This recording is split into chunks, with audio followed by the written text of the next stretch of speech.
Micro organism होता क्या है। मेरे डियर, परिभाषा इसका आपसे माइक्रो ऑर्गेनिज्म के बारे में 5 नंबर में पूछेगा, तो यही इसी को लिखिएगा, ठीक है। चलिए देखते हैं।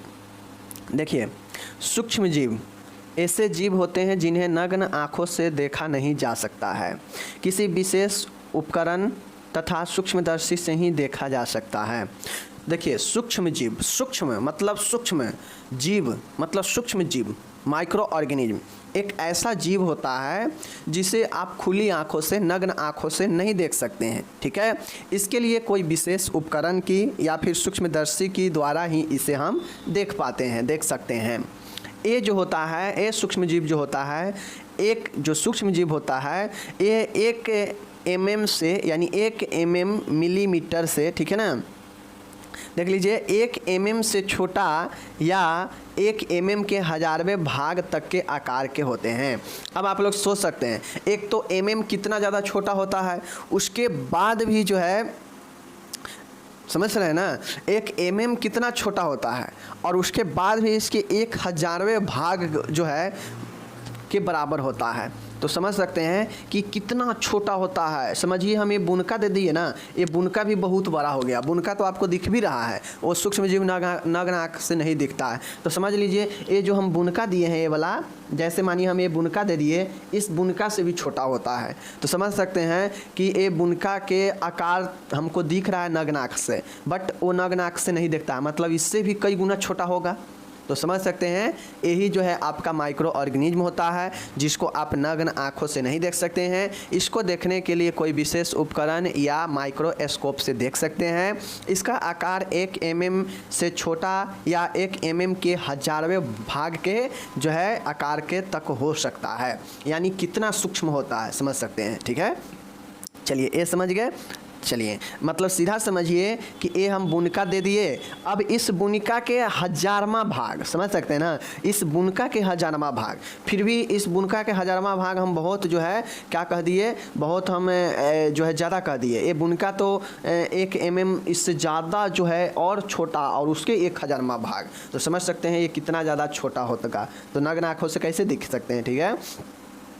अब देखिए, ये संसार के सभी स्थानों पर मिलते हैं। अब एक बात आपको ध्यान में देना पड़ेगा कि ये संसार के, मतलब वर्ल्ड में किसी भी जगह पर आप चल जाइएगा, वहाँ पे बिना सूक्ष्म जीव के जो है आपके जीवन है ही नहीं। सब जगह पे है, दुनिया के किसी भी कोने में चल जाइए, सूक्ष्म जीव सभी स्थान पर मिलते हैं।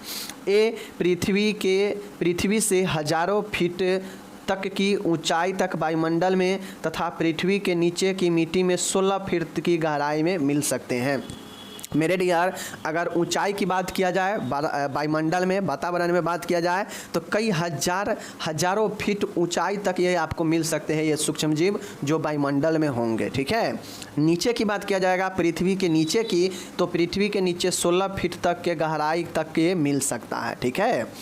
किंतु 1 फुट तक की गहराई में अधिक संख्या में पाए जाते हैं। मिलने के लिए तो ये 16 फीट के गहराई तक भी मिल सकता है नीचे, लेकिन 1 फीट नीचे जो है ज़्यादा जो है संख्या में यह मिलेगा, ठीक है ना। पृथ्वी के 1 फीट नीचे ज़्यादा संख्या में मिलेगा।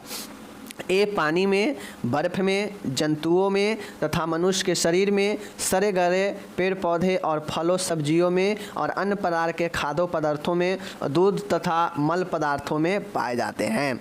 अब ये जो सूक्ष्म जीव होते हैं, दूध में भी होते हैं, मल जो आप त्यागते हैं उसमें भी होते हैं, समझ गए। साथ में ये हरे गले, हरे साग सब्जी होता है, सड़े गले उसमें भी होता है, बर्फ़ में, जंतुओं में, पानी बर्फ़ में, समझ गए ना, ये सब में जो है मौजूद होता है, ठीक है।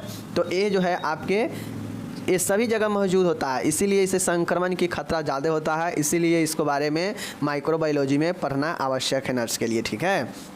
तो ये हो गया आपका माइक्रो ऑर्गेनिज्म। आप समझ गए कि माइक्रो ऑर्गेनिज्म क्या होता है, कैसा होता है, देखने में कितना बड़ा होता है, कहाँ कहाँ मौजूद होता है, सब चीज़ जान गए। चलिए, ये समझ गए। अब आपको माइक्रो ऑर्गेनिज्म जो होता है, सूक्ष्म जीव जो होता है, अलग अलग होते हैं। बैक्टीरिया भी एक बैक्टीरिया भी यानी जीवाणु भी एक सूक्ष्म जीव है, वायरस यानी विषाणु भी एक सूक्ष्म जीव है, फंगस, ठीक है ना, फंगी जो होता है, कवक, वो भी आप इसका वो भी एक जो है सूक्ष्म जीव है। एल्गी मतलब शैवाल जो होता है वो भी एक सूक्ष्म जीवी है। तो मतलब आपको बहुत सारे प्रोटोजोआ एक सूक्ष्म जीव ही हैं, तो बहुत सारे सूक्ष्म जीव है, ठीक है। बस आपको जो है नॉर्मली 2 चीज़ों पर ज़्यादा फोकस करना है। कौन कौन? वायरस और बैक्टीरिया। आदमी को भी यही 2 ज़्यादा जो है अटैक करता है और बीमारी पकड़ाता है।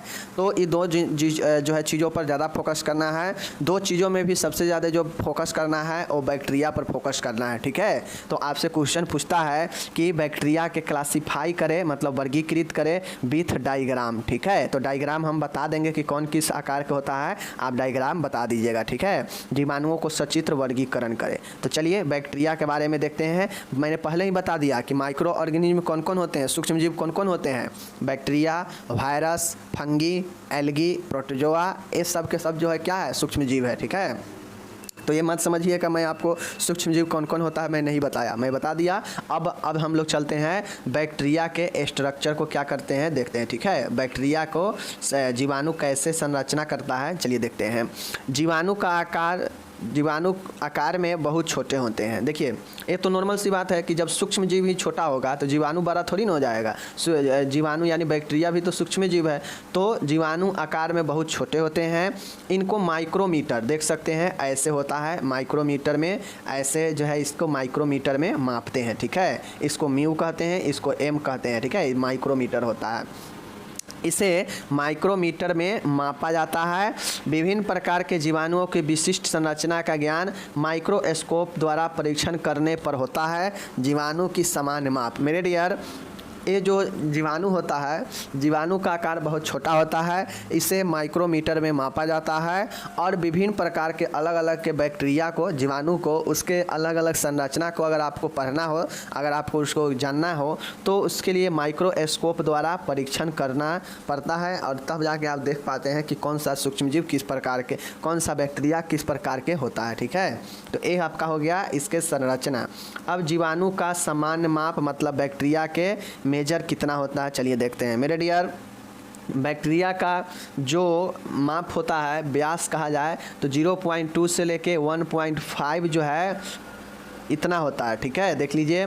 और लंबाई की बात किया जाए तो 3 से 5 माइक्रोमीटर होता है। तो इस चीज़ को आप लोग समझ लीजिएगा, ठीक है।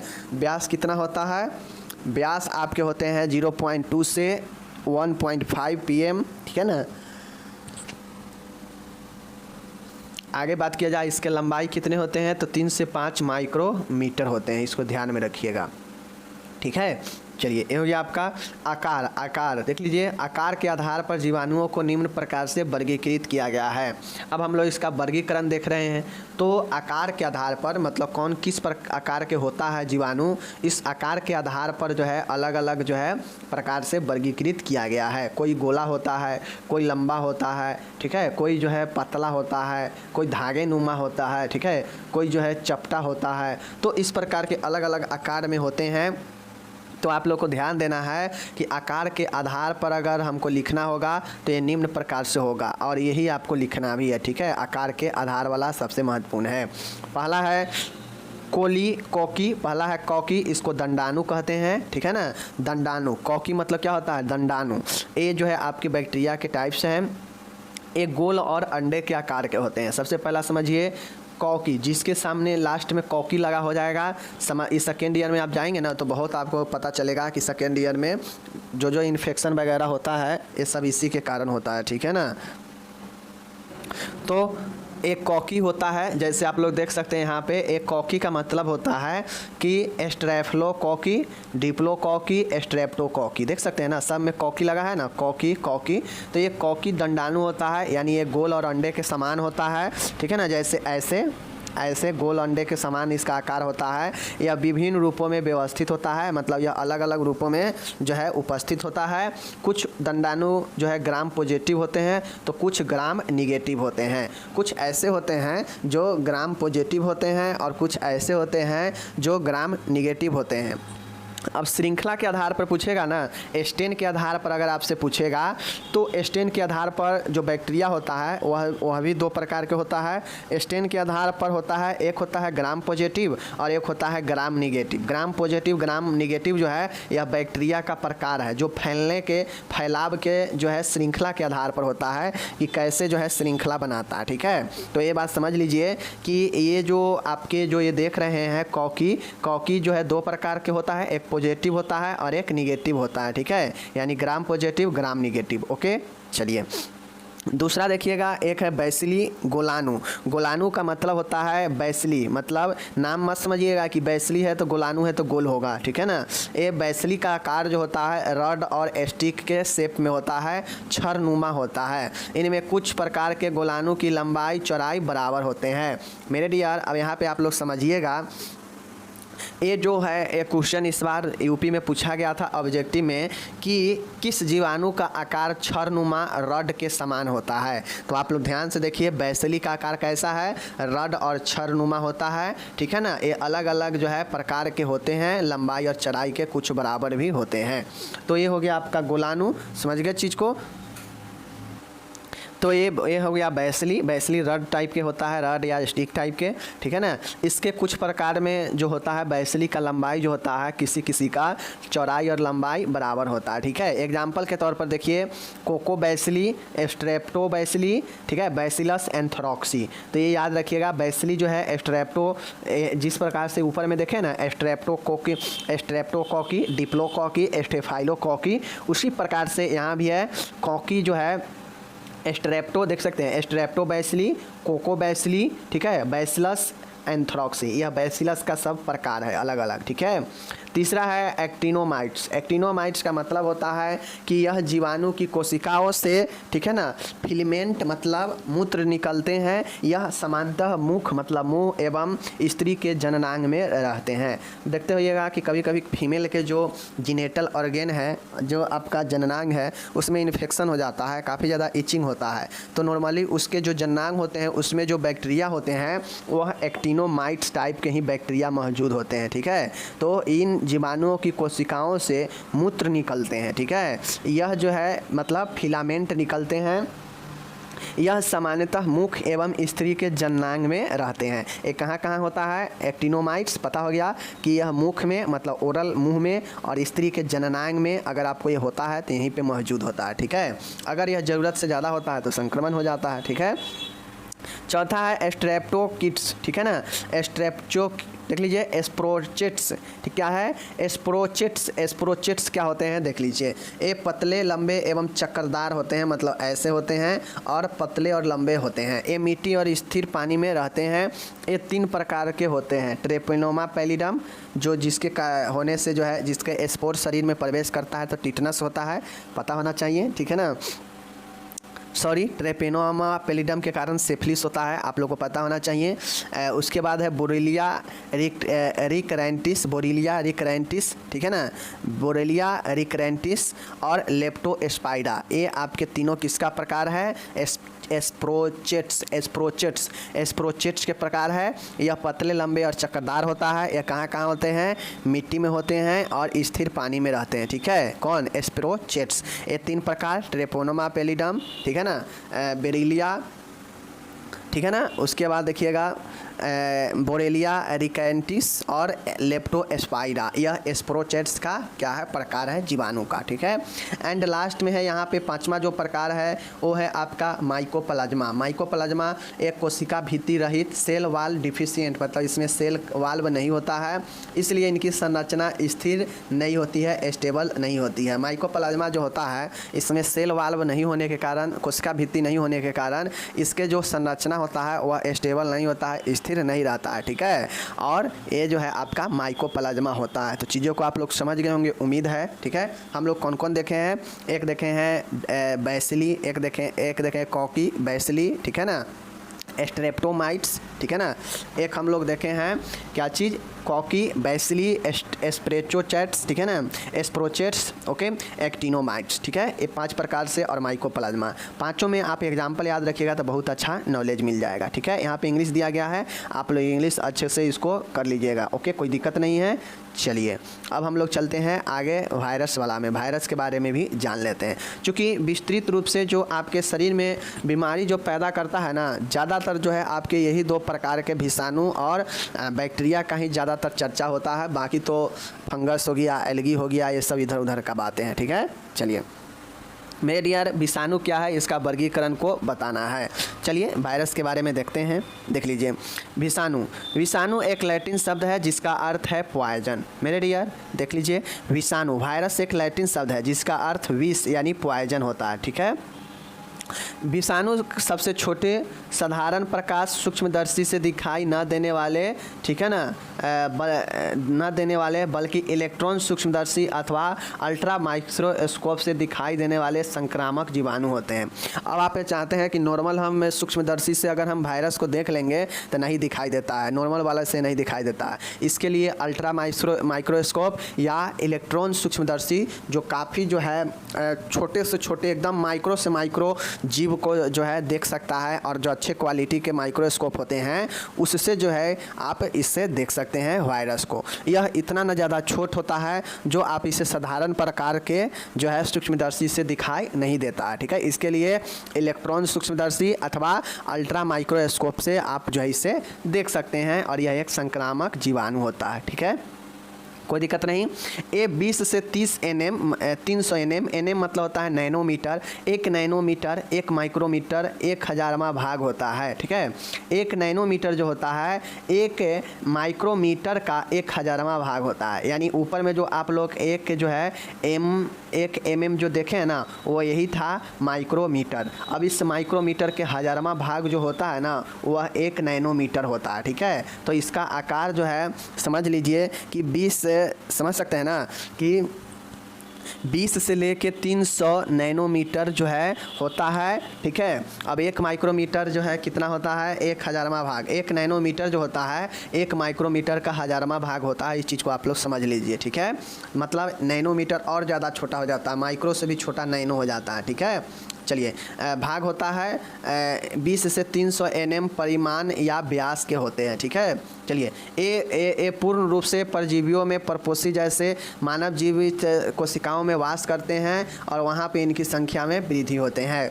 देखिए ये वायरस जो होता है ज़्यादातर किसी दूसरे परपोषी जीवों पर ही जो है क्या होता है, आश्रित होता है। एक रूप से देखा जाता है कि यह मृत टाइप का होता है, वायरस जो होगा ना वह मृत टाइप का होता है, ठीक है। ये जो है किसी व्यक्ति के शरीर में रहता है तो वहाँ पे जहाँ भी जाएगा वहाँ पे जाने के बाद यह क्या होता है, अपने वृद्धि करने लगता है अपने संख्या में, ठीक है। इस शरीर में जो है जीवित कोशिकाओं में ही आपके वास करते हैं, इस चीज़ को समझिएगा। तो ये चीज़ को मैंने आपको बता दिया वायरस के बारे में, आप ये चीज़ को समझिए। मेनली आपको क्या समझना है, मेनली आपको ये आकार के बारे में जानना है कि वायरस का आकार कैसा होता है, और ये सब के बारे में जान लीजिए, ठीक है। वायरस जो होता है ये आपको कभी भी जो है मिट्टी विट्टी में होता नहीं है। वायरस जो है ज़्यादातर जो है आपके शरीर में वास करता है, या तो फिर जो है आपके समझ सकते हैं ना, या फिर आपके जो है एक दूसरे से व्यक्ति में क्या होता है, फैलता है, क्योंकि दूसरे व्यक्ति में मौजूद होता है और उससे इसमें आ जाता है आराम से। क्लासिफिकेशन ऑफ वायरस, मेरे डियर वायरस के क्लासिफिकेशन, चलिए हम लोग यहाँ पे देखते हैं। विषाणु को निम्न भागों में वर्गीकृत किया गया, वायरसेज को निम्न भागों में वर्गीकृत किया गया। पहला बेस ऑफ साइज, साइज आकार के आधार पर, ठीक है। पहला किस आधार पर है, आकार के आधार पर है। आकार के आधार पर मतलब होता है हेलिकल वायरस, जिसको हम लोग कुंडली, बलदार या सर्पिलाकार विषाणु कहते हैं, ठीक है। एक होता है नग्न या आवरण युक्त इन्वेलोप, ठीक है ना, नग्न या आवरण युक्त इन्वेलोप होता है, एक हेलिकल होता है। और एक होता है आइकोसेंट्रल वायरस होता है, विषफलकीय विषाणु होता है, ठीक है। और एक कम्प्लेक्स वायरस जीवाणु जो है जटिल विषाणु होता है। तो नॉर्मली आकार के आधार पर अगर लिखा लिखना होगा। तो helical virus, envelope virus, icosahedral virus, complex virus. तो ये चारों को आप लोग याद रखिएगा, हेलिकल, इन्वेलोप, आइकोसेंड्रियल, कम्प्लेक्स, चारों जो है आकार के आधार पर है, ठीक है। हेलिकल मतलब कुंडलीदार, इन्वेलोप नग्न या आवरण युक्त, आइकोसेंड्रियल, आइकोकेंड्रियल मतलब विषफलकीय, और कम्प्लेक्स मतलब जटिल, ठीक है। तो ये चारों याद रखिएगा, ओके। चलिए अब दूसरा है जेनेटिक मटेरियल के आधार पर, on the basis of genetic material. अब जेनेटिक मटेरियल मतलब किस जीवाणु में किस प्रकार, किस विषाणु में किस प्रकार के जो है मटेरियल है, इस चीज़ को देख लीजिए मेरे डियर। जेनेटियल आधार पर अगर आपसे पूछे तो पहला होगा डीएनए और दूसरा होता है आरएनए। यही दो प्रकार के जेनेटिक्स जो है शरीर में मौजूद होता है, कोशिका में भी, ठीक है ना। तो ये डीएनए और ये आरएनए। तो पहला हम लोग देखते हैं डीऑक्सी न्यूक्लिक एसिड वाले वायरस में, डीएनए वाले वायरस के प्रकार में, ठीक है। डीएनए जो होता है ये होता है pox virus, herpes virus, adeno virus, पैरो वायरस और पपोवा वायरस। ये जो वायरस होता है इस समय डीएनए पाया जाता है। डीएनए के आधार पर जेनेटियल में डीएनए और आरएनए। तो डीएनए के आधार पर pox virus, herpes virus, adeno virus, पैरो वायरस, पपोवा वायरस, ये जो है आप याद रखिएगा। ये सबको आपको पढ़ना पड़ेगा, 2-3 बार रटना पड़ेगा, तब जाके दिमाग में आएगा कि कौन जो है डीएनए पर आधारित है और कौन आरएनए पर आधारित है, ठीक है। डीएनए पर पूछेगा पॉक्स, हर्पीज, एपोवा, ठीक है ना। Pox, herpes, pox, herpes, adeno, पैरो, ठीक है, पैरो और पपोवा, ये वायरस है आपको डीएनए पर। अब आप बात आ गई आरएनए पर आधारित कौन कौन से होगा। तो मेरे डियर आरएनए पर होता है retro RNA, R4 RNA, R4 retro virus, P4 picorna virus, ठीक है, R4 रैबिडो वायरस, ठीक है ना, C4 corona virus. Corona virus एक प्रकार के आरएनए वायरस है। उसके बाद रियो वायरस है, ठीक है ना, रियो वायरस, पैरामाइक्सिको वायरस है, और उसके बाद यहाँ पे देखिएगा ऑर्थोनिक्सो वायरस है, और बुनिया वायरस है, टैगो वायरस है। ये बहुत सारे वायरस है आरएनए प्रकार के। बाकी आपको इसमें जितना दिया गया है रेट्रो, पिकोरना, रैबिडो, कोरोना, रियो वायरस, पैरामाइक्सो वायरस, ऑर्थोनिक्सो वायरस, बुनिया वायरस और टैगो वायरस, टोगा वायरस। तो ये सब वायरस को याद रख लीजिएगा कि अगर जेनेटियल मटेरियल के आधार पर कहा जाए तो एक डीएनए प्रकार के और एक आरएनए प्रकार के। अब मानिए आपसे अगर एग्जाम में पूछ दे कि बताइए पैक्सो वायरस किस प्रकार के जो है डीएनए वाला आधारित है, तो क्या बताएंगे डीएनए। अगर आपसे पूछ देगा बताइए पैरामाइक्सिको वायरस किस प्रकार के वायरस वाला है, तो बताएंगे आरएनए। पूछ देगा कोरोना वायरस किस प्रकार के जो है जेनेटियल है, तो बता देंगे आरएनए प्रकार के है। तो ये सब आपसे ऑब्जेक्टिव के लिए भी महत्वपूर्ण है और ज्ञान के लिए भी महत्वपूर्ण है।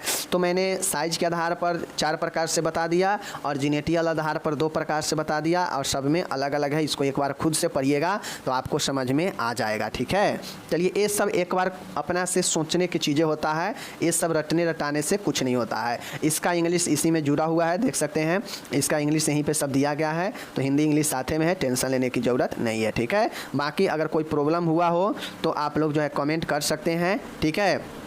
यहाँ पे मैंने जो आपको 1 mm का मतलब और 1 nm का मतलब जो होता है, एक माइक्रोमीटर होता है और ये नैनोमीटर होता है। मिलीमीटर मत पढ़िएगा, ठीक है। शायद हम ऊपर में मिलीमीटर आपको बता दिए थे, ठीक है, जो कि मिलीमीटर नहीं होगा। मिलीमीटर तो बहुत बड़ा हो जाता है, ये माइक्रोमीटर होता है, ठीक है, और ये नैनोमीटर होता है। नैनोमीटर माइक्रो से भी छोटा होता है, समझ गए। और विषाणु नैनोमीटर में ही होता है। 1 नैनोमीटर समझ सकते हैं ना कि 1 माइक्रोमीटर के 1000वें भाग के बराबर होता है। ये चीज़ को समझ गए, तो यानी आप लोग ये चीज़ को समझ गए। चलिए मिलेंगे अगले वीडियो में, आप अपना ख्याल रखिएगा और